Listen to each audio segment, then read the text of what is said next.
Olá, seja muito bem-vindo ao Gregário Cycling Podcast. Eu sou o Leandro Bittar e Só o Evento é o podcast que vale a pena ouvir de novo esse final de semana aqui na Gregário. A gente retoma com um podcast publicado em fevereiro de 2021, há exatos 2 anos atrás, inspirado, claro, no podcast da semana. Na sexta-feira a gente publicou o programa O Fenômeno João Ciclo, que fala sobre a história de uma equipe cearense que vale muito a pena ser ouvido se você ainda não ouviu.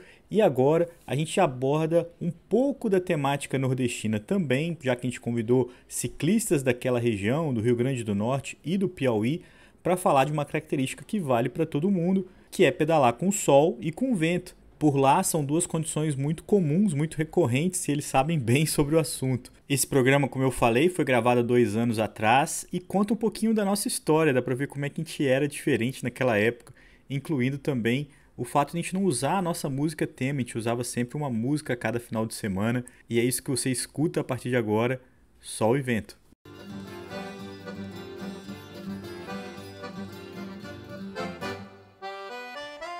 Olá, seja muito bem-vindo ao Gregário Cycling. Essa semana a gente fala sobre a experiência de pedalar sob sol e vento. E para contar essa história, nós fomos para o Nordeste, para saber como é que é a vida do ciclista em uma região onde tanto o calor quanto o vento não dão trégua. E o episódio dessa semana começa com a visão do ciclista amador, um paulista, Marcelo Bicioli. O jornalista se mudou para Natal e aprendeu na marra como é que é viver e pedalar sob o intenso sol e o vento nordestino. Na sequência de conversa com o treinador Cid Barbosa.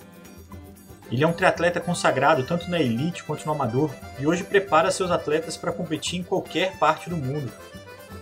Completa o programa o piauiense John Correia, um ciclista apaixonado, um treinador estudioso e um organizador de eventos entusiasmado pela vontade de promover o ciclismo no Piauí. O Gregário Cycling Sol e Vento começa agora.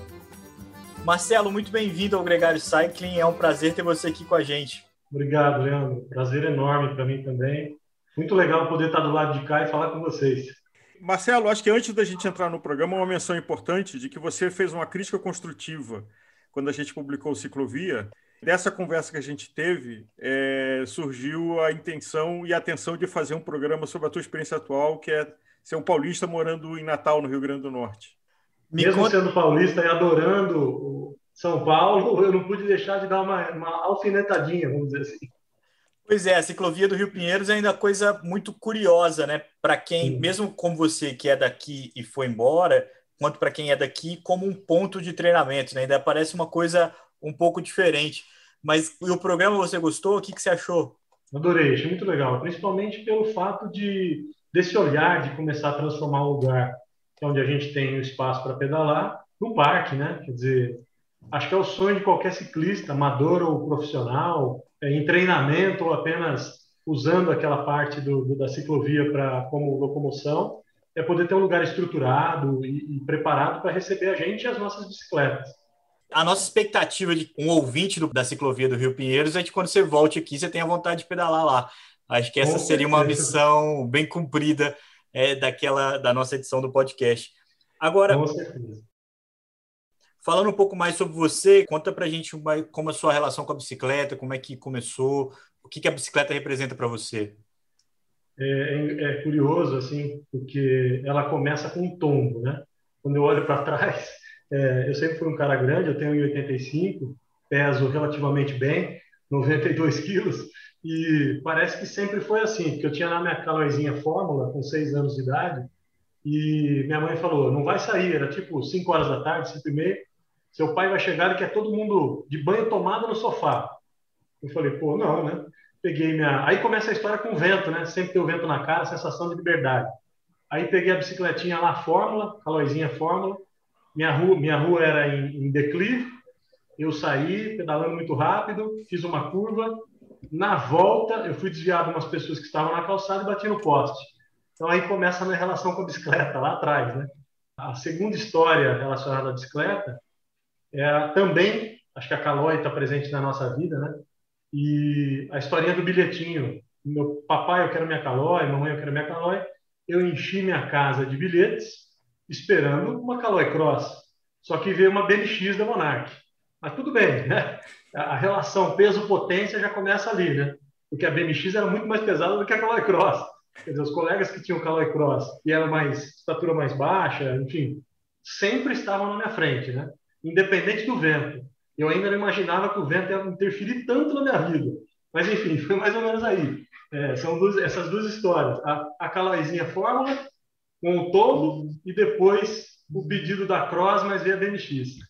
E hoje, como é que está a sua relação com a bicicleta? Você hoje mora em Natal, um lugar que é premiado pelo vento e também pelo calor, né? Uma região que tem muitas praias e é muito, muito turística, inclusive. E como é que é pedalar por aí? Como é que tem sido a sua rotina de pedal? Aliás, Marcelo, eu entendo que a sua passagem para o ciclismo de estrada aconteceu no estado do Rio, em Cabo Frio. Exatamente. Então, Exatamente. é curioso você, com a sua estatura, escolher ir para uma coisa que a aerodinâmica é um fator importante num lugar que venta muito. Exatamente. Aí eu era do mountain bike, né? Eu venho do mountain bike ali no interior de São Paulo, enfim. Aí vou para Cabo Frio e tenho dois pares de roda. Tenho as rodas de mountain bike e tenho as rodas com pneus slick. Aí eu notei que eu ficava a maior parte do tempo com a bicicleta com os pneus slick. Aí falei, pô, vou comprar um Speed, né? Isso em 2018. Aí já estava ali em Cabo Frio. Em Cabo Frio eu não fazia grandes distâncias, o máximo ali 74 quilômetros quando a gente saía de Cabo Frio, ia a Búzios e fazia Arraial e voltava para Cabo Frio. Mais ou menos uns 74, bem à beira-mar, né? Ali é que eu comecei a ter minha relação com o vento. Quer dizer, um cara de 1,85, 92 quilos, cheguei a 98 lá, cheguei a pesar 98, quer dizer, a briga era muito maior, né? E aí você tem que sair mais bem alimentado, mais bem hidratado, a bicicleta com certeza pesando mais, você tem que levar no mínimo 2 caramanholas e abastecer ainda no meio do caminho. E aí eu me deparo com o tal do vento, né? Quer dizer, essa inércia que a bike nos traz, quando você é muito grande e está contra o vento, é um negócio que até para os profissionais é ruim, né? Quer dizer, quando a gente olha os Grand Tours ou clássicas, quando eles enfrentam, principalmente lá nos Emirados Árabes, quando eles enfrentam o vento, tem até toda uma formação para atacar esse vento, né, do pelotão. E o Marcelo é lá sozinho, com a sua Speed tamanho 58, de alumínio e contra o vento. Foi aí que eu comecei a notar como era importante e como é decisivo você driblar o vento, porque ele é um fator muito determinante na sua performance. Eu imagino que um cara do seu tamanho, com o seu peso, andando contra o vento, arrumou um amigo muito fácil, porque se é difícil para você, é ótimo com você, né? Andar na sua roda é uma dádiva, né? Assim como é nos profissionais, quem carrega o piano, quanto maior, melhor. Você sabe que vindo aqui para Natal, Leandro, eu treino com triatletas, né? Então os caras estão de TT. E eu estou lá na minha Speed. Apesar dela ser muito leve, de nada adianta, né? Não adianta a bicicleta pesar 7,2 quilos, você tem um cara de 92 quilos em cima dela. Enfim, o maior upgrade que um cara como eu pode fazer é perder peso, né? Não adianta ela estar toda de carbono lá, e grupo assim, grupo assim, o negócio não sai. Mas enfim, aí a galera gentilmente me recebeu muito bem. O povo daqui é muito legal, super hospitaleiro. E aí eu ganhei o gentil apelido de Caminhão Baú, né? Então a galera me chama de Caminhão Baú. No primeiro momento eu fiquei meio assim, por que esses caras estão me chamando de Caminhão Baú? Mas é só você olhar para trás quando você está contra o vento, você entende perfeitamente por que Caminhão Baú, né? Sensacional, mas e é isso mesmo. É sempre um prazer ter alguém maior e é muito engraçado quando é o contrário, né? Um cara muito grande na roda de um ciclista muito pequenininho. Mas me conta um pouco mais sobre essa experiência na prática, Marcelo. Como é que é a rotina de treino aí? Você está falando que você roda com triatletas. Como é que é a rotina de pedal em Natal? Aqui, Leandro, a gente tem que acordar muito cedo, né? Justamente porque o fator sol e o fator vento são determinantes para os nossos pedais, né? Eles interferem muito no pedal. Então, por exemplo, enquanto São Paulo você consegue, principalmente no inverno, sair 10 da manhã, 11 da manhã, aqui é impossível você fazer isso, né? A gente não tem inverno. O inverno aqui é chuva, né? Ele continua com aquela temperatura alta, alta umidade, enfim, são fatores que influenciam muito no desempenho, muito no pedal. E para a gente que não é muito preparado, não tem essa destreza que os colegas têm daqui para enfrentar essas intempéries, eu acordo 3h50 da manhã. É quase aquela preparação de noiva, porque a alimentação, como eu falei, a hidratação tem que ser muito bem pensada, né? A suplementação. Então eu acordo 3h50 para poder estar começando o pedal às 5 da manhã, né? Alguns colegas começam antes, começam 4h40, 4h30 da manhã. Né? O período de pandemia, óbvio, interfere um pouco nisso, mas o normal nosso é começar a pedalar às 5 da manhã. Né? 5h15 já começa a ficar tarde, justamente por conta do sol e do vento. À medida que o dia vai se alongando, que as horas vão passando, o vento também acaba ficando mais rápido, mais forte, né? Aqui a gente tem vento praticamente todo dia, ele gira aí por volta de 15 por hora, já pegamos vento de 27 por hora, que eu já peguei vento de 27 por hora, quer dizer, roda de perfil alto, o cara vai sofrer, né? Dependendo numa curva e tal, numa tirada mais brusca, tem que pensar nisso, né? Coisas que normalmente talvez a gente não considere quando está pedalando, aqui você tem que considerar, né?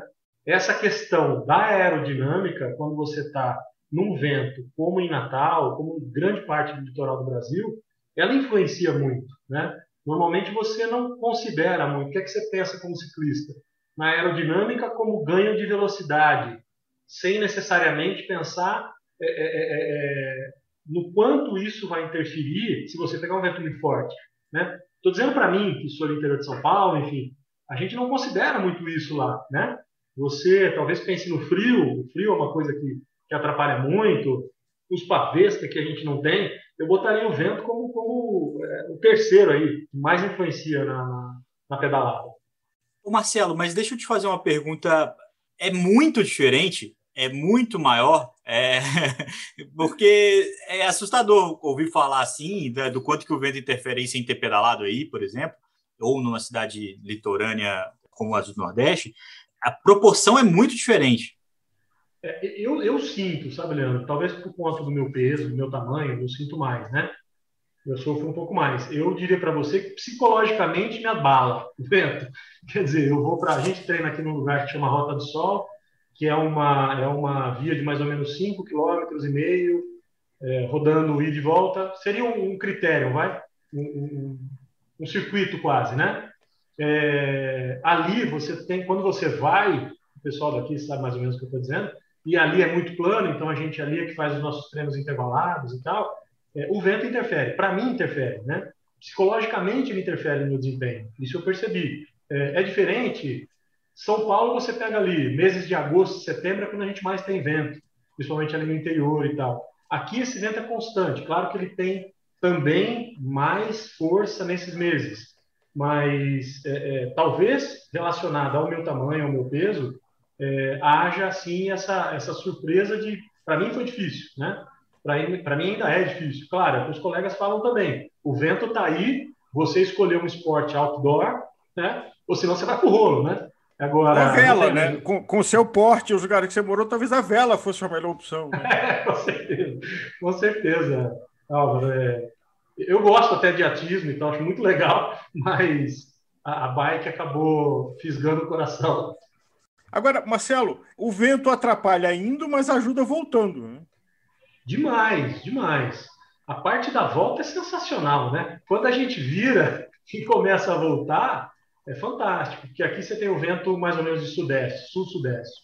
Então, normalmente, no fim de semana que a gente faz os pedais mais longos, a gente pega sentido sul, vamos dizer assim, né? Para todo mundo entender. Saindo de Natal, indo para Paraíba. Então, quando a gente volta, aí você tem um vento aí de 20 por hora, 17 por hora nas tuas costas. Aí o caminhão baú deslancha e deslancha bem. Você compara da tua experiência que pedalar com vento pode ser similar a fazer subidas longas? Com certeza, com certeza. Eu costumo dizer que a gente não tem subida, mas tem o vento, né? Quer dizer, quando você está nesses intervalados, num dia de muito vento, nesse local plano que eu falei para vocês, a minha sensação é de estar subindo. Você está ali, às vezes, a 17 por hora, né? Pode parecer vergonhoso. Você olha para a tua bicicleta, olha lá para o Garmin, você está 17 por hora. Fala, meu Deus, o que está acontecendo, né? Mas aí você se imagina no Mont Ventoux e aí a coisa cresce. Né? Aí seria bom, né? Mas é bem isso, é bem isso. A gente tem alguns aclives aqui, tem um deles que é bem pesado, que é nessa Rota do Sol, ali beirando o mar, aliás, o visual é fantástico, que chama Subida da Tabatinga, né? Que a gente fala, Ladeira de Tabatinga. que ela tem mais ou menos uns 2 quilômetros e ela, no seu topo, faltando aí uns 100 metros para chegar no final, 150 metros, ela te presenteia com 21% de inclinação. Então você está, e contra o vento, tá? Então você está ali contra o vento, você vem ali 9, ela te agrada ali com 5 no começo, ela vai a 9, chega a 17 e no final ela vai a 21, antes de terminar. É um lugar belíssimo, só que nesse local e com o vento, meu amigo, e esse peso aqui não é fácil não.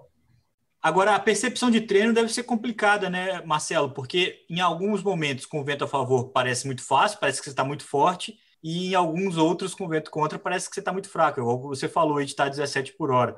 Como é que é se balizar? Você usa algum medidor de potência? Como é que você referencia seu treino? Você tem que sempre que anotar quanto é que estava o vento naquele dia? Ou como é que mensura o seu esforço?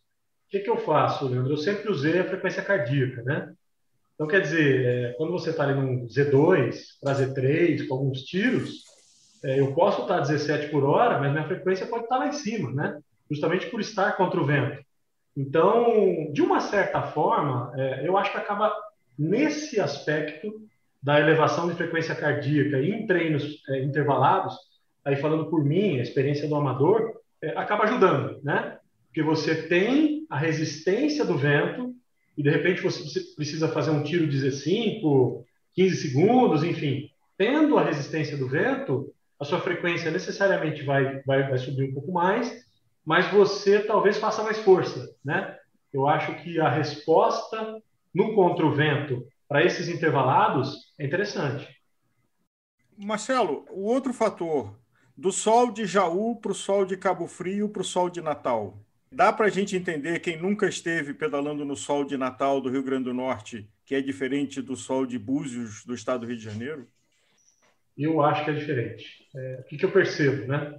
No interior de São Paulo, você tem um dezembro, janeiro muito forte, com umidade do ar alta, parecida com a daqui, porque chove muito nesse período no interior de São Paulo, um pouco também no Rio, mas o sol daqui, ele começa mais cedo, né?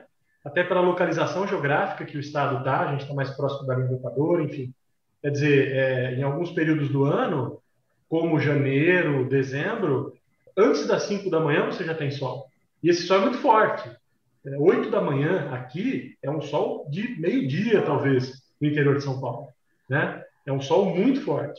10 horas da manhã, quando você faz um treino de 120, 100, 120 quilômetros, essa volta, apesar de ser a favor do vento, aí você entra com o sol. Né? Esse sol de 10 da manhã é muito pesado. Eu fiz uma vez um pedal aqui com altimetria de 1.000 metros de ganho de elevação, e a gente acabou, como foi um circuito bem duro, passando por essa Tabatinga que eu falei para vocês, que chega a 21 no topo, essa volta foi muito complicada, justamente por conta do sol.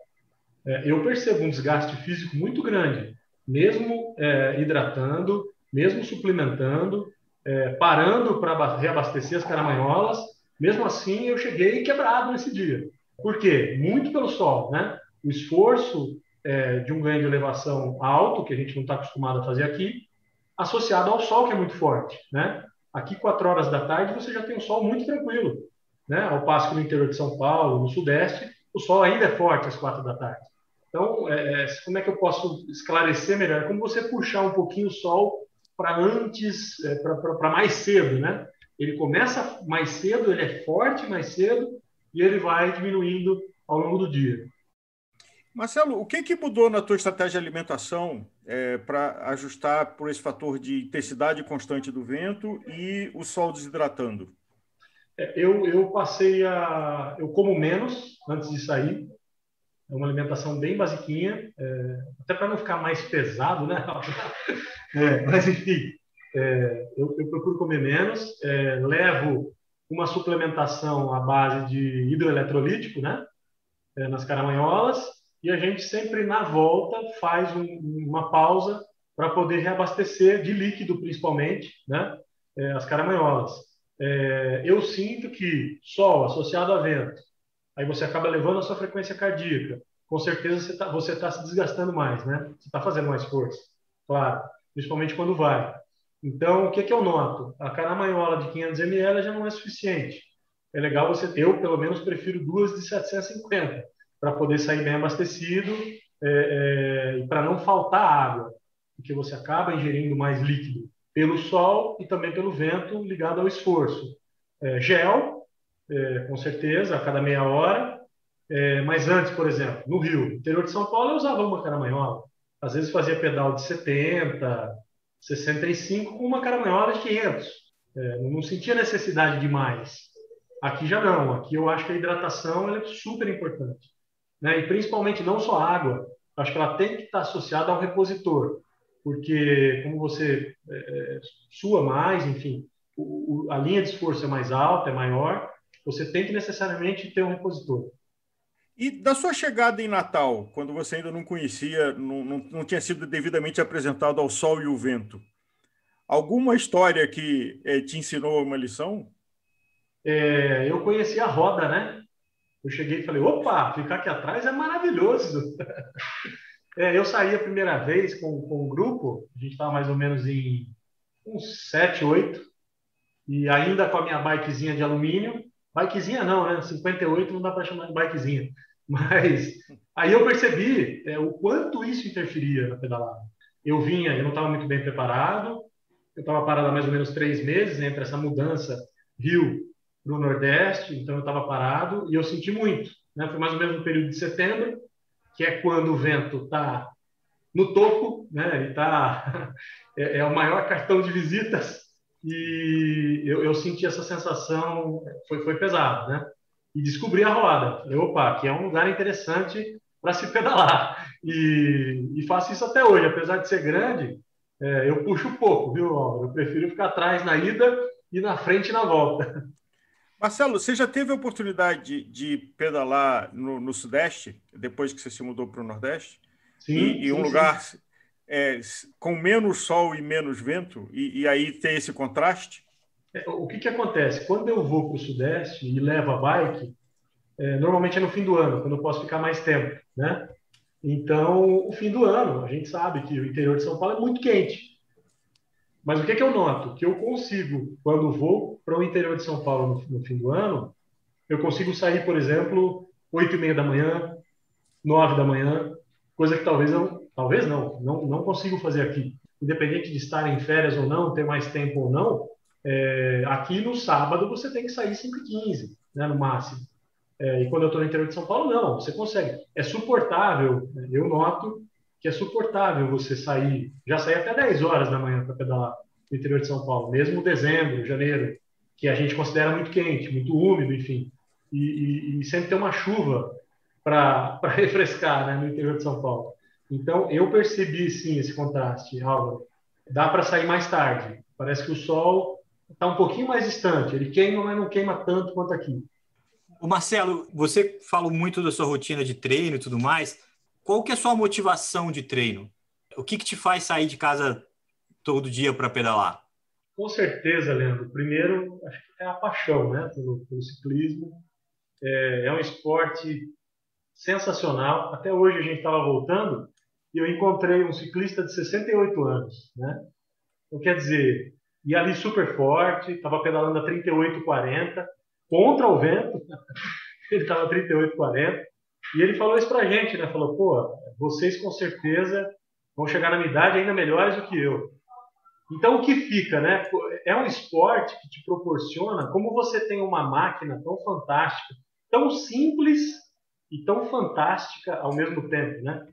Quer dizer, daqui a 10 anos eu estarei no ciclismo. Daqui a 20 anos eu estarei no ciclismo. Não será mais a performance, não será mais uma meta de performance, mas será uma meta de saúde, será uma meta de vida, será uma meta de enfrentamento do sol, será uma meta de enfrentamento do vento, melhorar o meu psicológico contra o vento. Então, olha que fantástico é esse esporte, esse nosso esporte, né? Ele te proporciona, ele dá só a você a condição de dizer até onde eu vou, quando eu quero. Então, acho que essa motivação, independente de fatores externos, você pode decidir onde você vai chegar. e como você vai chegar e quando e até quando você vai chegar. Então, acho que essa é a grande motivação do ciclismo, encontrar com esse senhor de 68 anos pedalando e super bem. Essa motivação, eu acho que ela é contagiante, né? Eu acho que quem sobe numa bicicleta, quem consegue entender a simplicidade dessa máquina e o que você consegue fazer com ela como ser humano, é que é a grande sacada do ciclismo. Não tem sol nem chuva, nem muito menos vento que atrapalha, né? Marcelo, Exatamente. muito obrigado, cara. Foi um grande prazer falar com você aqui no programa, no Gregário Cycling. Esperamos ter notícias suas aí, comentários pertinentes e críticas contundentes sobre os nossos próximos episódios. E é um prazer ter te conhecido e que o Gregário tenha proporcionado esse encontro também entre a gente. Prazer é meu, Leandro, Álvaro. Trabalho fantástico de vocês. Que bom que a gente está ganhando cada vez mais espaço para falar de ciclismo, para o amador falar de ciclismo. O paulista conseguir trazer um pouquinho do olhar também para o Nordeste. O nosso país é muito grande, tem muitas características diferentes. Eu acho que vale sempre contar uma boa história. Eu agradeço muito. E vida longa ao Gregário. Vida longa ao Gregário Cycling e ao Brasil que pedala. A gente acabou de ouvir o Marcelo Vicioli e na sequência tem o Cid Barbosa, um triatleta renomado que tem uma assessoria esportiva em Natal, no Rio Grande do Norte. Ele conta as aventuras de treinar no litoral nordestino para as principais provas do calendário mundial de triatlon. Se liga! Cid, muito bem-vindo ao Gregário Cycling, é uma honra ter você aqui com a gente. Obrigado, mais uma vez agradeço. Cid, na realidade do estado do Rio Grande do Norte, Natal, que é uma cidade quase que um paraíso mundial do vento, dos esportes de vela, kitesurf, windsurf. Como é o desafio de ter atletas de elite do triatlon, onde você tenta ser o mais aerodinâmico possível, você está ficando o mais encaixado possível e você tem uma tsunami para brigar, que é um vento contra? Tem um lado positivo, né, e o lado negativo, como de quase tudo. Eu falo muito para os meus alunos aqui que eu convivo e tenho esse contato direto no treinamento, que a gente tem que usar isso a nosso favor, né, que o esporte não é uma coisa de pessoas que sabem só fazer força, um esporte bacana para pessoas inteligentes também, que sabem tirar proveito de todas as situações. Então, se a gente tem a oportunidade de treinar nessa condição, a gente tem que tirar isso a nosso favor, né? Como você falou, todo o tempo ali a gente brigando com aerodinâmica, que faz diferença. Com certeza a gente não vai em busca de números como em outros estados, né? Tipo, um treino fácil aqui, a média dá muito baixa. Em compensação, quando você vai fazer tiros em circuitos, assim, às vezes você tem, como treinador, tem que saber lidar que em um sentido é um ritmo de velocidade, em outro é outro. Então, algumas tecnologias veio para ajudar com relação a isso. Então, eu acho que se souber lidar bem com essa situação, souber ler o que o pós-treino dita, né, eu acho que é bem bacana você treinar nessa condição. Cid, você tem referência de atletas seus que foram competir fora do Rio Grande do Norte e pelo fato de ter o histórico de estar acostumado a lidar com vento e num lugar que tinha menos vento, isso foi uma vantagem estratégica? Com certeza, porque assim, eu acho que aquele doping mental, né, de você pedala num ritmo, e quando você vai para fora, você tá naquele outro ritmo, aquela mesma sensação de esforço, você se sente aquele super-herói, aquele cara bem preparado, né, e eu acho que o contrário é mais difícil mentalmente, né, quando você pedala num canto muito rápido e você vai num local que o vento não deixa você atingir essa velocidade, se você não tiver mentalmente preparado para isso, aquilo ali dá aquela baixa, né. Então, quando a gente for falar também do sol, né, também tem esse lado que aqui é bem desmotivante para treinar para provas muito longas, porque você não consegue ter sempre os melhores números, então você tem que estar sempre trabalhando com o atleta. Mas quando ele vai para um local, seja pelo vento ou pelo calor ameno, ele tem uma performance melhor, eu acho que é sempre positivo. Ô Cid, você é potiguar? Eu nasci aqui em Natal, vivi boa parte da minha vida aqui, saí para morar em outros estados quando eu tentei a carreira profissional como atleta, né? Mas a base do meu trabalho é aqui e passo a maior parte do tempo aqui também, hoje em dia. Essa relação, tanto com o calor quanto com o vento, ela é quase que natural para você. Como é que foi essa experiência nos outros lugares? Como é que foi esse choque de treinar aí, de treinar em outros lugares? Como é que você consegue trazer para quem não daí um pouco dessa sensação? Na primeira vez que eu saí para treinar em outro estado, eu fui para o interior de Minas, passei um pouco tempo, depois fui passar um tempo maior no interior de São Paulo. E foi bem no inverno, assim. Engraçado, assim, que a gente não tinha nada de roupa de treino de frio, então cada treino era uma loucura. Tem que sair pedindo roupa emprestada. Então, assim, no início tem aquele choque do próprio ambiente, né? Que é aquela sensação térmica que você não está acostumado. Mas uma coisa que eu achei bem interessante foi porque aqui no Nordeste, né, eu acho que posso falar do Nordeste como um todo, a gente é muito limitado à questão de tempo de treino. Ou a gente treina muito cedo ou final do dia, né? Aquele período entre 9 horas e as 15 horas, praticamente você não vê atletas treinando na rua, né? Ou é indoor, ou é nadando, aproveita para outras coisas. E quando eu fui morar fora, fui treinar, né? Um profissional, lá a gente costumava fazer 3 treinos no dia, com um treino sempre no meio da manhã ou no início da tarde. Então isso é bem bacana para um local que proporciona isso. Eu acho que eu acho que é um dos motivos que muitos atletas profissionais principalmente do triatlon, que requer treino mais vezes no dia, não querem vir morar no Nordeste, porque é bem limitado os horários, ou é muito cedo ou muito tarde, como eu falei. Então lá fora, uma coisa bacana que eu vi de diferente é isso, né? Você tem mais horas. Às vezes aqui meus alunos, por exemplo, treinam sempre, acordam muito 4 horas, 5 horas da manhã, os alunos já estão na rua treinando. Então, por mais cansativo que seja um dia, no outro dia você vai ter que acordar cedo, né? Então, recentemente eu estava no interior de São Paulo, São Carlos, que é onde eu costumo muito ir, e a gente treinava num dia forte, no outro dia, vamos dormir mais um pouco, vamos sair para treinar às 9 horas da manhã. Mas aqui em Natal, por exemplo, isso não ocorre. Então, tem esse limitante de horários, né? Eu acho que quem mora na região mais fria fica com muito mais vantagem com relação a isso. A tua história como atleta, como o triatlo entrou na tua vida? Do 17 para 18 anos, assim, aí foi quando eu comecei a praticar mais esportes. Aqui na época era muito forte corrida de aventura, então eu comecei pela corrida de aventura. Acho que foi uma época que no Brasil, na verdade, estava muito forte. E aí, só que tinha aquele negócio do lance de ter mais pessoas na equipe, então você ficava dependendo sempre de outras pessoas treinando tanto quanto você para ter uma equipe mais equilibrada, né? E aí eu comecei a treinar demais e vi que era melhor eu partir para um esporte que eu pudesse fazer individualmente, né? Minha performance individual que fosse importante. E aí, o que tinha parecido com a corrida de aventura que eu via na época era o triatlo, assim, você via fazer mais modalidades, era um negócio mais dinâmico, e foi aí que eu comecei no triatlo, assim, foi depois da corrida de aventura e que eu queria, assim, uma performance maior.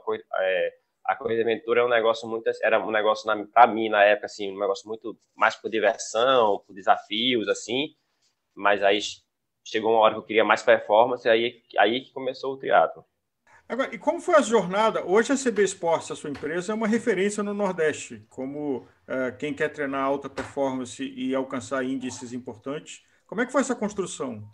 Eu acho que veio muito desse. Como eu tive que sair daqui, como eu queria fazer triatlo na época aqui em Natal, especificamente, não tinha treinador de triatlo, tinha um ou outro atleta que tinha feito algum triatlo, mas não de conhecimento da modalidade. E aí, como eu estava naquele final ali terminando o colégio, entrando na faculdade, numa dessas brechas eu fui morar em Juiz de Fora na época, a primeira vez. Passei 2 meses lá treinando com Casadil, Renato Casadil, um atleta de lá, né, quem mais pode conhecer, ele era da seleção brasileira de triatlo, fui treinar com ele lá. E de lá eu tive a oportunidade de ir para São Carlos treinar com o Cali, que na época era o treinador da equipe Dama, e que na época só existia atletas profissionais treinando lá, que aí era bem no início do Reinaldo, Mariano Rata, Vigílio, essa galera que estava lá na época. E o Cali me viu, acho que tinha uns 19, 20 anos, ele viu, e viu que eu tinha algum futuro se eu quisesse realmente treinar profissionalmente, né? Ele só me aceitava treinar se eu tivesse com esse objetivo, que ele não treinava atletas amadores na época. Só que eu precisava voltar aqui para Natal, porque eu estava começando a faculdade, e eu também não queria largar de vez, né? Então eu fui para lá, então eu fiquei 4 anos na equipe, virei profissional, então assim, ficava Natal, São Carlos, todas as férias eu ia para lá, então tive esse contato profissional, né, tive Na época, quando eu morava em São Carlos, eu morava com o Reinaldo, na mesma casa, então tive esse contato, essa amizade com ele, então tive essa formação tanto de atleta, e eu sempre gostei muito de ler sobre o assunto. Então, já nesse período aí, eu já lia sobre, quando o Cali passava treinos, eu já queria saber o porquê, já era aquele atleta meio mais curioso. Aí, como atleta, você vai, né, conhecendo treinadores e conversando, então eu acho que eu peguei esse know-how também de sair na frente, que aqui no Nordeste não tinha esse conhecimento. E aí, só que eu cheguei naquela parte da vida que eu ou ia continuar como atleta, eu ia até pensando em morar fora do Brasil, estava tentando, ou ia voltar e trabalhar na área e tentar prorrogar um pouco mais minha vida de atleta, mas trabalhando também como profissional de educação física. E aí eu voltei para cá, entrei na faculdade e comecei. Então, acho assim, por o fato de eu ter tido essa carreira profissional inicialmente, né, me deu uma boa bagagem para ser um bom treinador, não que seja uma regra. E assim, minha cabeça sempre foi voltada muito para performance, tanto que quando eu comecei a assessoria, eu tive que mudar um pouco, né, para a rotina do atleta amador, que é bem diferente do atleta, você não pode ter a mesma mentalidade como treinador. E aí, aos poucos aqui, convivendo com os alunos, eu acho que eu fui assim, eu saí da mentalidade performance e fui para a mentalidade mais do atleta amador, na própria luta ali do dia a dia com os alunos, né, que é bem diferente. Cid, você com essa relação que você tem com o Sudeste, e teve o pedaço pão de queijo da nossa conversa, você falando de Juiz de Fora aqui do Leandro, a pergunta, faz sentido fazer um training camp em Natal para um atleta do Sul e ter a experiência mais extrema da sofrência, digamos assim, do vento e do sol? Ah, com certeza, né? Lá a gente já vê atletas fazendo isso, por exemplo, quem quer ir para o meio do Havaí para fazer um bom desempenho já costuma ir lá antes de treinar na mesma condição, né? Tanto para ter as adaptações fisiológicas, como acho que é da própria sensação, da sensação do esforço, né? É outra realidade. Eu acho que vale muito a pena. Eu já fui no Havaí, então, mas antes de eu ir competir lá, eu tive uns amigos meus que já tinham ido para lá e veio para cá, falando que aqui era muito parecido com lá, e ficaram assim, bem felizes com o ambiente de treino.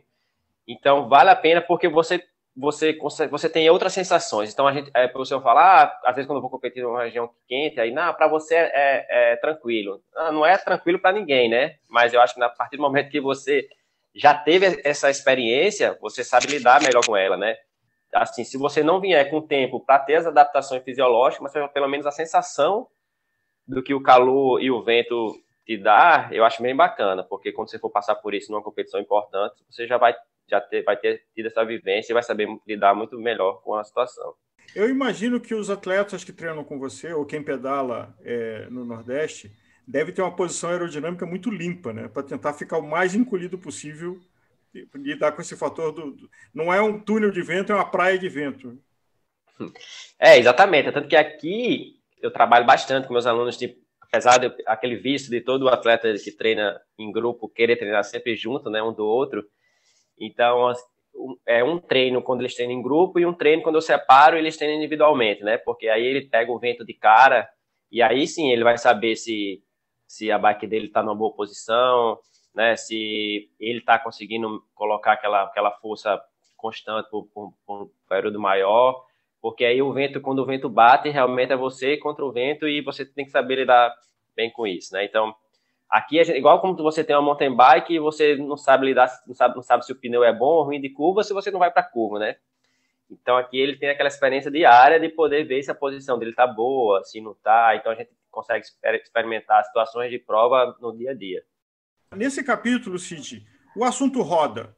Porque a roda de perfil muito alto, ela vai bem quando o vento está mais reto e alinhado, mas quando ele fica com um ângulo maior, é uma vela que te derruba.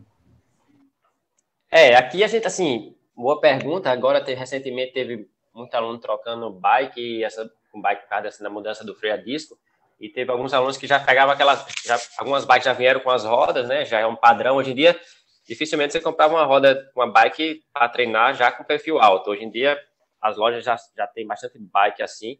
Então, quem pega aqui, principalmente atleta iniciante, com um perfil muito alto, principalmente na frente, costuma trocar, né? Porque não consegue treinar diariamente com a roda. A gente tem mais casos desses com relação à roda dianteira, né? A roda traseira eu nem vejo muito problema, porque aqui não tem muita rajada, é mais vento constante, então o aluno consegue até se equilibrar um pouco mais e lidar melhor com a situação. Agora, a roda da frente, já teve bastante alunos que teve que trocar a roda dianteira por um perfil mais baixo, porque um perfil mais alto aqui, porque aqui, por exemplo, no treinamento você pega o vento em todos os sentidos, né? Porque já que você vai para um lado, volta para o outro, então quando o vento pega um vento lateral forte e com um perfil alto, os atletas iniciantes, principalmente quando está na posição clipada, tem bastante dificuldade. Ô Cid, do ponto de vista do treinamento, quais são as melhores maneiras de encarar um vento contra? Quais são as dicas que você revela para os seus iniciantes para lidar de uma melhor forma com isso? Eu acho que fica bem parecido apesar de ser mais constante, com uma variação de relevo, né? Então, assim, força o atleta a saber cambiar melhor a bicicleta. Eu acho que isso é bem bacana e eu acho até que é um ponto positivo para quem é acostumado com vento, é justamente nas competições saber a marcha ideal, porque eu vejo muito alunos, porque é a orientação que a gente dá para os iniciantes, então é uma orientação que até muitos atletas de experiência, mas não costuma ter o vento, né, no dia a dia, sofre, que você quer às vezes ser mais forte do que o vento, né? Então, se o vento for muito constante, assim, um período maior de tempo, você não vai conseguir brigar com ele. Então, você tem que saber a marcha ideal para cada situação. Então, o atleta faz uma mudança de marcha bem maior aqui do que eu acho que numa região com menos vento, né? Que, como eu falei, é muito parecido assim com o relevo. Então, uma das orientações é essa, né? Experimentar bem as marchas para saber lidar melhor com isso. Não tentar manter o mesmo indicador de velocidade, por exemplo, porque você vai fazer um desgaste muito maior e vai se perder no treino, é isso? Exatamente. E assim, muito também do conhecer o dia do dia, né? Tipo, tem dia que você consegue subir ali contra o vento na marcha mais pesada, você tá com a musculatura boa, mas tem dia que você tá com a musculatura fadigada no treino anterior, você não vai conseguir subir com aquela mesmo RPM, então naquele dia você vai ter que subir a marcha. Então eu acho que se o atleta consegue ter esse feeling diário ali, ele vai saber lidar com o vento para todas as situações, né? Eu digo isso porque acontece também nas provas, assim, eu digo, aqui no Ceará mesmo tem uma prova muito que é para nós atletas, tem muito, né, que é o 70.3 de lá, e lá também é nessa situação, você vai a favor e volta contra. Então, assim, eu nem costumo orientar meu atleta aí, você vai voltar em tal RPM. Não, depende do dia, né? Então, ele já está acostumado com isso. Então, tem dia que é melhor ir numa marcha um pouco mais leve, tem dia que é na marcha um pouco mais pesada. Então, eu acho que é bem parecido com o relevo, realmente, o vento. E Cid, nós temos aqui a host do MTBPS, que é a Viviane Farrei, que hoje mora no Canadá, e no Canadá, quando faz 15 graus, vai todo mundo para a praia, né? Como é que é a diferença do sol e do calor de Natal, Rio Grande do Norte, versus São Carlos, São Paulo, que você frequenta? Como é que você explica para quem não conhece o que é o calor, e o calor não para ficar chapado na praia, mas o calor como atividade esportiva? Eu falo que aqui, por exemplo, o verão de São Carlos, o verão do Rio, ele é bem mais quente do que o nosso calor diário aqui, né? Claro, tem uma época do ano ou outra que realmente está bem quente, mas o diferencial é porque a gente tem calor o ano todo, né? Aqui não faz frio, ou tá calor ou tá chovendo, mas chove, acho que chove muito poucas vezes no ano. Então, o pior daqui é esse fato de não ter a mudança de clima, né? Então, a gente convive com um calor o ano todo. E, como eu falei até no início, eu vejo às vezes atletas aqui, claro que ou não são meus atletas ou não estão seguindo minhas orientações, querendo treinar meio-dia para se aclimatar para ir fazer uma competição no calor. Quem mora no Nordeste não precisa treinar no calor para se adaptar, já está adaptado, né? Pelo contrário, você está se desgastando mais do que deve, né? A continuidade dos treinos vai ser prejudicada.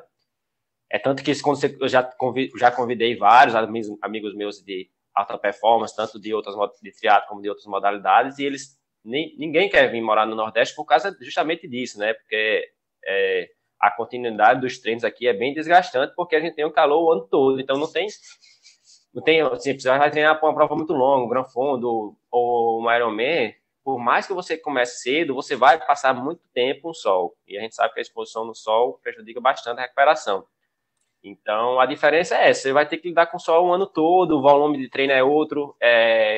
Eu, hoje em dia, assim, eu que sou triatleta, eu não tenho mais vontade de fazer tanto Ironman, porque eu sei que para treinar Ironman, para ter um bom resultado, eu tenho que treinar muitas horas, e muitas horas aqui em Natal é bem difícil você treinar. O sol queima mais em Natal? Ou seja, você precisa passar mais protetor solar para você sentir menos na pele ou não? É só a temperatura? Não, eu acho assim, aqui é bem úmido, né? Então, tem muita gente que reclama da umidade e é bem úmido o ano todo. Mas para a gente que está acostumado, né? Eu, por exemplo, quando eu vou muito também para Brasília, lá é seco. Apesar de lá de ter sol, quando tem sol e é seco, eu não me sinto à vontade, né? Eu me sinto muito mais à vontade aqui na umidade. Mas também tem gente de lá que, quando vem para cá, reclama que é úmido. Então, a única diferença é que aqui é quente e úmido o ano todo. Mas eu não vejo que queima mais ou menos, não. Às vezes queima mais pelo aspecto que você está ali também na beira do mar, e aí, querendo ou não, o próprio sal que mistura com sol, aí acho que acaba queimando mais um pouco. E Cid, a nutrição, o que a suplementação, a hidratação, a alimentação precisa ser diferente quando você tem o sol e o vento como fator constante? Esse é um ponto tão engraçado que eu tenho batido bem na tecla com meus alunos aqui, é que pelo fato da gente estar acostumado com uma situação difícil, a gente às vezes negligencia essa parte, porque assim, é normal você pegar um aluno meu aqui correndo 1h30 no sol e não beber água, né? Porque ele acha que ele já está tão adaptado com aquela sensação que o sol traz, que para ele é normal, mas ele vai ter a perda líquida do mesmo jeito e vai precisar repor da mesma forma. Então, eu acho assim, você chega um atleta que não está acostumado com o sol, quando ele vai treinar no sol, ele já se prepara para aquela situação. E a gente, muitas vezes não se prepara para uma situação que deveria da mesma maneira. Apesar de, por mais adaptado, o nosso corpo perde muito menos sódio do que um atleta que não está acostumado, pela temperatura do nosso corpo não subir tanto como um atleta que está menos adaptado, mas qualquer treino aqui é mais fácil você subir a temperatura, consequentemente a intensidade, então você precisava repor mais para estar bem nutrido com relação a isso, e tanto líquidos quanto energia, na parte de energia. Então a recomendação realmente como qualquer treino aqui a gente transpira bastante, era repor quantidade de líquido bem maior do que em outros locais. Como qualquer treino, por mais fácil que seja, a temperatura do corpo sobe muito, então você já entra em outras zonas. Então, deveria repor mais a parte de energia, mas eu confesso que aqui a gente peca muito com relação a isso pelo fato de ser uma situação normal. Mas eu vejo, quando eu estou treinando meus atletas assim, para uma competição, eu fico muito no pé deles, porque você vê eles quebrando muito mais facilmente pela falta de reposição, tanto de líquido quanto de energias.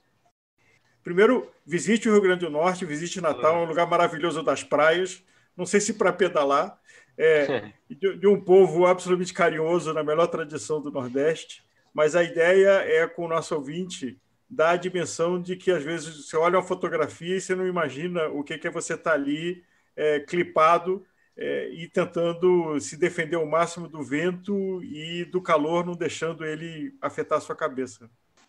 Exatamente. Você tem que vir aqui para ter as sensações boas e as sensações ruins, né? Mas é só assim que a gente evolui. Cid, muito obrigado pela sua participação com a gente aqui no Gregário Cycling. Foi um prazer ter você contando uma experiência que não é comum para todo mundo, mas é uma experiência que vale muito a pena viver, como o próprio Álvaro acabou de falar. Valeu mesmo. Eu que agradeço, realmente parabenizar também pelo programa, muito bom. Tem muito aluno meu que gosta de beber vinhos e recentemente vocês fizeram de vinho, né? Eu saí mandando para meus alunos. Então, realmente, vocês estão contribuindo com o esporte, isso é bem bacana. E eu quero aproveitar também o canal para convidar, como você falou aí, quem quiser vir conhecer o Nordeste, o calor aqui do Nordeste, mas tem esse lado que alguns acham ruim, eu acho um negócio bacana também, mas o visual é surpreendente. Então, quem quiser dar uma passada aqui por Natal, especificamente, pode entrar em contato comigo. Eu costumo receber atletas de outras assessorias de outros estados bastante aqui. Tento dar o suporte da melhor maneira possível, porque é assim que eles também me acolhem em outros estados. Então, acho que é bacana essa reciprocidade. Então, já deixo o convite para quem quiser conhecer Natal, pedalar ou fazer qualquer esporte e eu puder ajudar de alguma maneira, estou à disposição.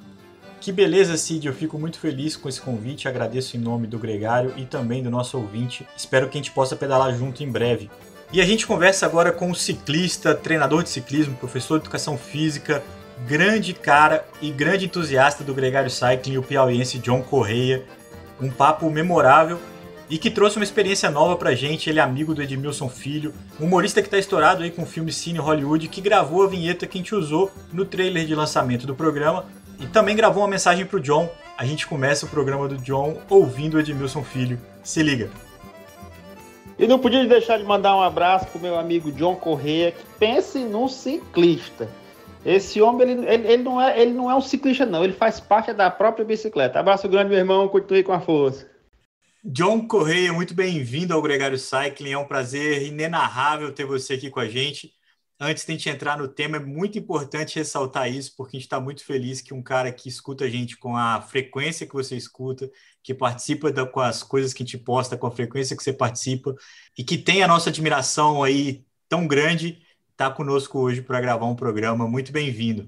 Eu que agradeço, estou super feliz, acompanho o Gregário com o maior prazer do mundo, sou fã de vocês, do Leandro, do Álvaro, e todo mundo que constrói o Gregário e traz para a gente a realidade do ciclismo, né? Tem a participação do Nicolas Sessa, que é um profissional que está na ativa, e assim a gente vai seguindo. É uma pena que o Nicolas não pôde estar aqui hoje, ele com certeza gostaria de estar aqui nesse papo também, mas é até bom, porque senão vocês iam falar demais, cara, e a gente não pode...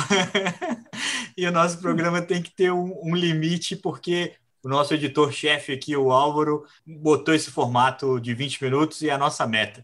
A rédea curta nesse prazo.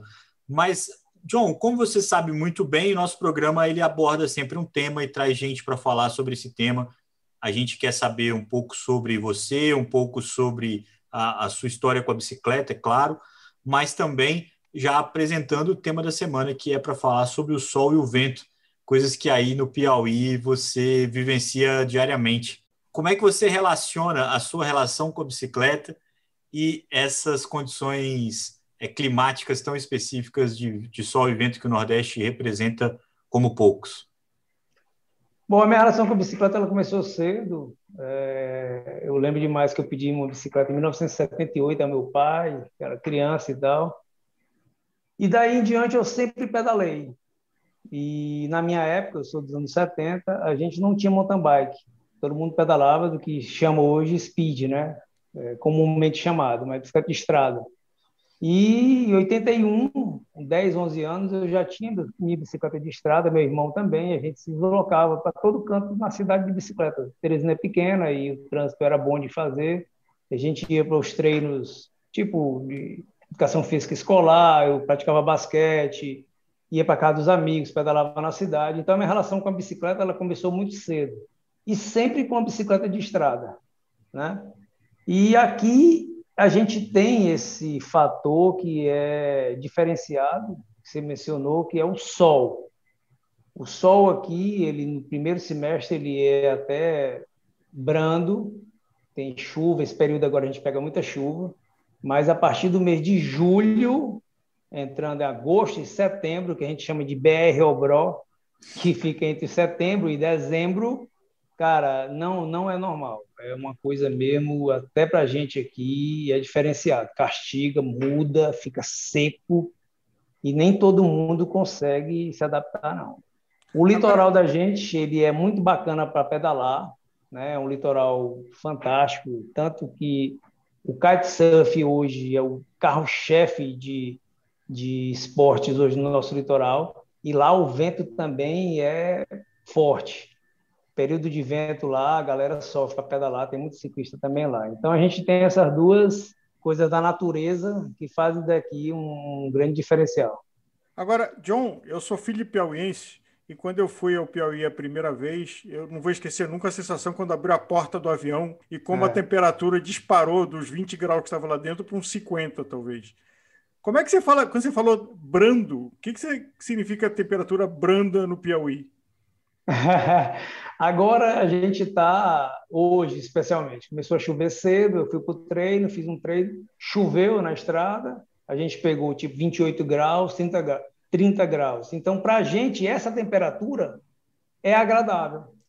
Agora, Quando você chega para um cara que mora numa cidade onde faz 18, 19, e pega isso diariamente, e quando chega num período de verãozão brabo mesmo, de julho em diante, que a temperatura fácil passa dos 35 graus, e tem dias que chega a 40, 41 graus, ou mais a céu aberto, aí não tem como fugir, não, é duro. Então, o brando é 30 e o quente é 45. Exatamente, por aí. Sai do inferno e cai no vulcão. Aí a opção é essa. E quando vai para a beira do mar, tem o vento que é bom para fazer kitesurf. Kite aqui, excepcional. Estão trazendo uma fábrica, eu esqueço o nome toda vez. Estão fazendo uma fábrica lá. O kite aqui, ele tomou uma proporção gigante lá no litoral e até bacana isso, porque a gente vê o esporte dando a contribuição, né, dentro do cenário. E isso valoriza também as outras partes, né? Até o ciclismo, enfim, as outras modalidades. Isso é muito bacana. E, aliás, Turismo. o Piauí, uma das maiores fábricas de bicicleta do Brasil é do Piauí, né? Que é a Hilson. A Houston, ela começou aqui, né? Não sei nem que década foi, mas chegou a ter uma equipe profissional que viajava, os caras chegaram a ganhar a competição até regional, mas eles meio que se perderam nisso aí, não conseguiram gerenciar bem, e hoje a equipe só é da Audax, e infelizmente eles não agraciaram nenhum ciclista do Piauí, nem masculino nem feminino, que eu nunca entendi essa política também, porque a gente tem bons representantes, e mesmo que nós não tivéssemos atletas de ponta, digamos, de elite agora, no momento, mas por ser nosso, né, eu acredito que eles teriam, assim, seria simpático ter um atleta masculino e feminino aqui, né, da gente, piauiense, da casa. Claro. Agora, voltando para o sol, como é administrar o fator do sol no treino ou no pedal? Assim, aqui é complicado você ter essa administração, digamos, você sai para um pedal e leva uma caramanhola. Não é aconselhável. Mesmo levando duas, a água fica quente. Então, as paradas em quitandas ou supermercados, em algum lugar desse tipo, elas são praticamente obrigatórias. Você não consegue fazer um pedal longo sem ter que fazer várias paradas. Você vai pedalar 100 quilômetros. É impossível. É muito quente, não dá, o cara bebe muito, transpira muito e tem que se hidratar bastante, porque senão não consegue terminar o pedal se sentindo bem, não. John, você é multifacetado como atleta, como assessoria e como promotor de eventos. Como desenhar um evento? Você falou do calor para treinar, mas e o calor para o evento? Porque, idealmente, você podia fazer uma prova que largasse às 2 da manhã, chegava às 4h30, tá tudo certo, você administrou o sol. Mas não Era dá. mais fácil. Cara, assim, o período ideal para nós fazermos alguma coisa que vai diminuir, né, esse fator seria fora do BR-Obrol, ou seja, fora de setembro até o início de dezembro. Nesse período, se você fizer algum evento, ele tem que iniciar cedo, 6 horas da manhã, e acabar, vamos botar, 11 horas, porque daí em diante já começa a ficar assim, uma situação desconfortável, mesmo para quem é daqui. Ô, John, a gente é amigo há muito tempo e eu sigo você e acredito que boa parte dos ouvintes também segue. E a minha sensação é de que a sua motivação para fazer os training camps, para fazer o Gran Fondo e para fazer tudo que você faz em torno do ciclismo é de uma inquietação para que o ciclismo evolua, para que a gente veja mais gente pedalando, para que a gente veja mais gente praticando o esporte como opção saudável. Agora, pensando de quem está distante de vocês aí, como é que você convida alguém do Sudeste, do Sul e do próprio Nordeste também para ir ao Piauí e participar de um training camp ou de participar de um Gran Fondo aí? Qual que é a graça de ir para pedalar? Pois é, o grande apelo, né? Exato. Qual o apelo que seria para trazer vocês aqui? Cara, o grande apelo nosso, principal do piauiense, é o acolhimento. A gente realmente é diferenciado nisso aí, e não é porque eu estou falando aqui com vocês, mas todo mundo que visita o Piauí se sente em casa. Você chega hoje, horas depois você se sente como se estivesse, pô, estou em casa, porque todo mundo aqui é muito receptivo. Leva o cara para casa dele, ele hospeda logo na casa, nem lhe conhece direito. As pessoas aqui, elas gostam de tratar bem aos convidados. Então, o apelo maior seria esse. Depois, nós temos o litoral, que é uma coisa espetacular. A água é excelente para tomar banho o ano todo. Quem pratica esporte, o kitesurf tem lá, as pousadas são boas, a comida é boa, a água é limpa, não é poluída. Então, isso também é um atrativo. Aí nós temos alguns lugares especiais, que é Serra da Capivara, que é conhecido nacionalmente, e Sete Cidades, que é a 180 quilômetros daqui, que é um lugar tão lindo quanto a Serra da Capivara, porém ela tem menos prestígio. Mas é um lugar também fantástico e é muito visitado por pessoas de fora, inclusive internacionalmente. Só que o piauiense pouco valoriza isso. Então, quando uma pessoa do Sudeste ou de outra região chega e diz, rapaz, eu vou ao Piauí fazer o quê? Aí, geralmente, o cara não tem, se acanha e fica com receio de convidar, porque ele próprio, às vezes, desconhece o poder que a gente tem de convencer e de agradar as pessoas que vêm visitar a gente. Agora, a minha inquietação em relação ao ciclismo, ela se deve assim, eu tenho uma carreira esportiva, né? Fui atleta de outra modalidade, mas sempre vi o ciclismo como uma coisa muito bacana. O ciclismo ele tem um diferencial dele, ele pode unir turismo, ele une as pessoas em prol de algo, seja uma viagem, seja um treino, uma competição. Ele faz com que você se aproxime das pessoas, ou seja, você vai se deslocar de uma cidade para outra, você na bike, você tem uma aproximação das pessoas maior do que dentro de um veículo. Você tem o cheiro, você tem o oi, você para, você visita. Então, isso para mim é o grande lance do ciclismo. É fazer com que as pessoas se transformem através dele, internamente, e consigam passar para os outros também essa sensação. Todo mundo que pedala tem isso. Mas eu sinto assim que nós, ciclistas, a gente tem que ter mais isso na nossa vida. A gente tem que conseguir, não só pelo ato de pedalar. Eu acho que o ato de pedalar ele é pouco.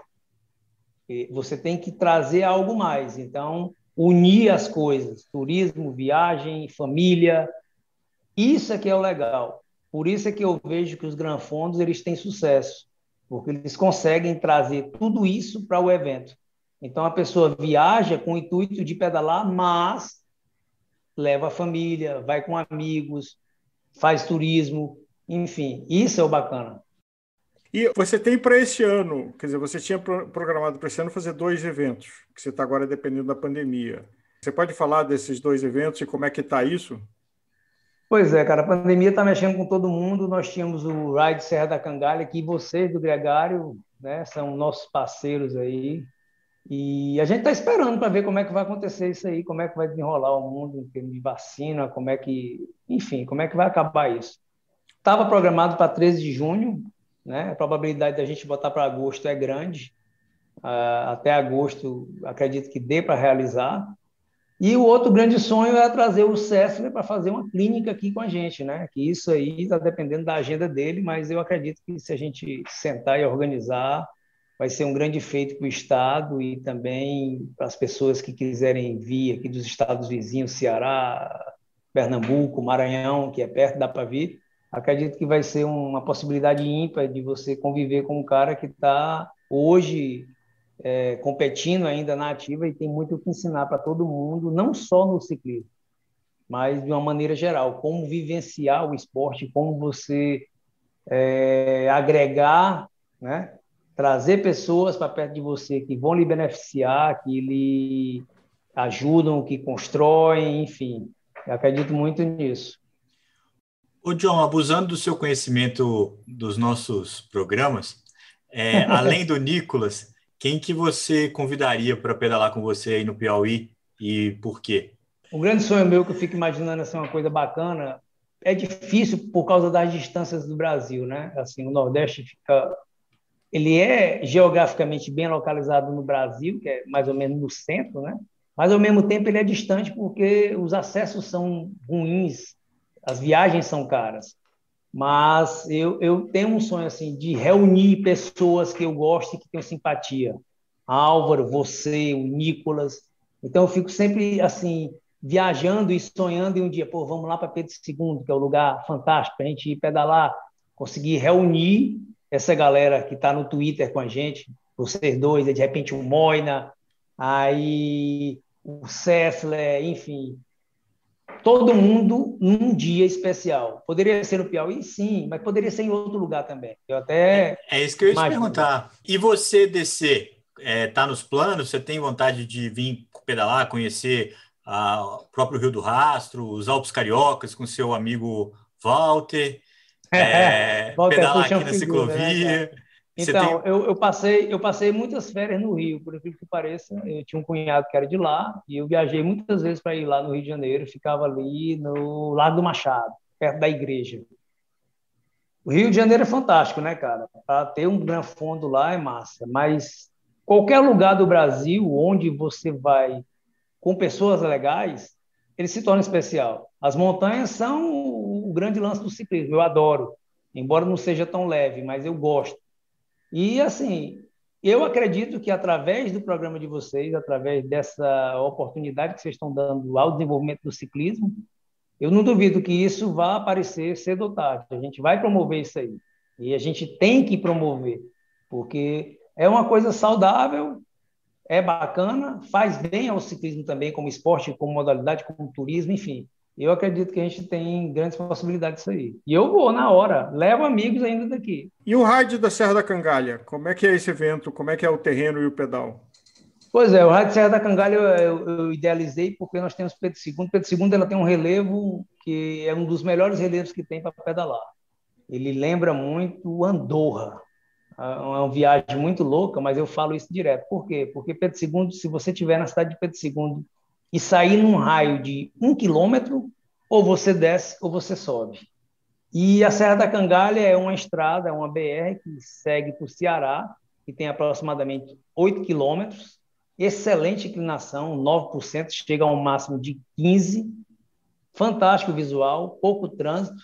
E eu idealizei isso aí lá porque as estradas são boas, a cidade é tranquila, o clima é agradável, é perto, relativamente perto daqui, e é numa região central onde tem outras cidades também que têm um acesso fácil, inclusive algumas cidades do Ceará, Tianguá, Viçosa, que tem também um relevo bacana para pedalar. E por isso que eu idealizei isso aí lá, o Ride Serra da Cangalha. Eu acredito muito que Pedro II tem um potencial de desenvolver o ciclismo e é ainda melhor para o mountain bike, porque as trilhas se assemelham muito com as trilhas que tem em Minas Gerais, o grau de dificuldade, né? O tipo de terreno. Então, falta o piauiense acreditar um pouco mais que o ciclismo daqui ele tem lugar e tem como você trazer as pessoas, aí voltando àquela pergunta que o Leandro fez, qual o atrativo? Então, se eu saio daqui para pedalar em Minas, por que eu não saio para pedalar no Piauí? Esse é o grande apelo da gente. John, um destino que você gostaria, assim, um gênio da lâmpada, assim, um destino para eu te levar para pedalar. Para você que tem o ciclismo tão longevo e persistente na tua vida. Colômbia, cara. Hoje, para mim, é o lugar que eu quero conhecer. Las Letras? Las Letras, né? Já pensou? Mas é lá, eu acredito que a Colômbia, para mim, hoje é o lugar número 1. O que te encanta lá?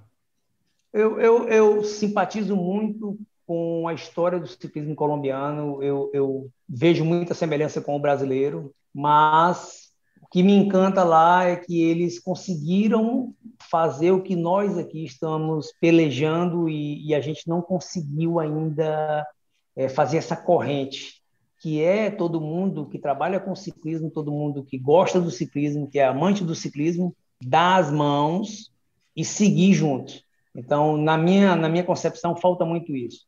A gente tem pessoas com poder aquisitivo que pode e poderia contribuir, se quisesse, com o ciclismo brasileiro, mas, ao mesmo tempo, a gente vê que cada um fica meio que querendo cuidar das suas próprias coisas, da individualidade, e o coletivo acaba sendo deixado de lado. E lá na Colômbia, embora eles tenham as mesmas dificuldades que a gente, não é um país rico, mas é um país apaixonado pelo ciclismo, eles conseguiram isso, né? Como? Eu não sei. Honestamente, eu queria ver isso acontecer no Brasil, mas a Colômbia ela me agrada nesse aspecto. Eles conseguiram igualar ou estão caminhando para isso com a Europa, né? Hoje a Colômbia é respeitada. Você chega e vê um colombiano, os europeus se assombram. Se for montanha, então, né, eles respeitam. Isso é muito bacana. E o brasileiro ele tem essa capacidade. Ele poderia ser um grande expoente no ciclismo, porque a gente tem relevo, o país é gigante. Quantos talentos a gente não tem espalhados aí em inúmeras cidades e estados do Brasil que não vão ser descobertos porque nós não temos um programa, nós não temos um ciclismo que desenvolva isso. Mas nós temos talento. Então vai se perder. O cara nasce, tem um talento, mas não tem a oportunidade. Sem a oportunidade, acabou. O tempo passa e a gente vai se perdendo. Então a Colômbia ela me agrada nesse aspecto. Os caras conseguem, com a dificuldade, serem brilhantes. É incrível isso. E talvez seja uma combinação feliz de que os atletas, as empresas e o governo estão juntos. Tem até um fato que ilustra de que, no evento da Covid, o governo colombiano fretou um avião para levar todos os atletas colombianos e conseguir ir para a Europa para suas equipes. Uma coisa que é difícil imaginar outros governos com esse nível de coordenação e esforço. Não é por acaso. Agora, eu preciso dizer, eu tive uma oportunidade profissional, viajava muito pela América Latina. O povo colombiano e o povo peruano têm uma simpatia que eu identifico com o piauiense, com o sergipano e com o povo nordestino. Né? Talvez seja latitude, ou talvez seja até essa coisa de estar mais perto do Equador, deixa todo mundo mais quente de verdade, em todas as dimensões. Que bom, cara, que massa. Tem uma frase no livro do Lance, né, que é assim, ele diz assim, como é que o cara conseguiu entrar no banco, mas ele ainda não tem o segredo do cofre. Então, eu comparo isso ao Brasil. Então, a gente entrou no banco, vamos dizer o Sessler, mas a gente não conseguiu ainda a chave do cofre. Falta isso. O que é a chave do cofre? Eu acredito muito que seria essa união das pessoas que são apaixonadas pelo ciclismo para poder fazer com que o ciclismo seja ainda maior. Como é que vai fazer isso? Aí seria o grande mistério, como planejar e como executar isso aí, essas ações que a Colômbia e agora a gente vê o Equador, né, fazendo.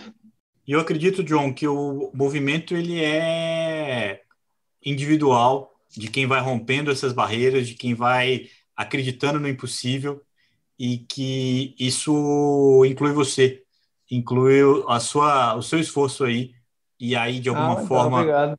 A gente se identifica também, porque é nosso dever e nossa obrigação dar esse espaço, dividir isso com você e dividir as histórias, que é nosso trabalho, que é informar, que é entreter e que é divulgar as coisas que acontecem, e que cada um fazendo alguma coisa nesse sentido, a gente consiga mover. Eu acho que, no fim das contas, a gente vai precisar sempre de ter um ganho final. Eu acho que a grande diferença do ciclismo colombiano para o brasileiro é que todo mundo que participa e que devota um pouco de energia pelo ciclismo lá na Colômbia consegue um resultado.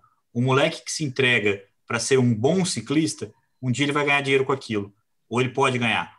Uma equipe que forma talentos e que gera ou fomenta o esporte naquela região, um dia ela pode ter um retorno sobre isso. Então, essa porta de saída é o que falta aqui hoje, essa perspectiva.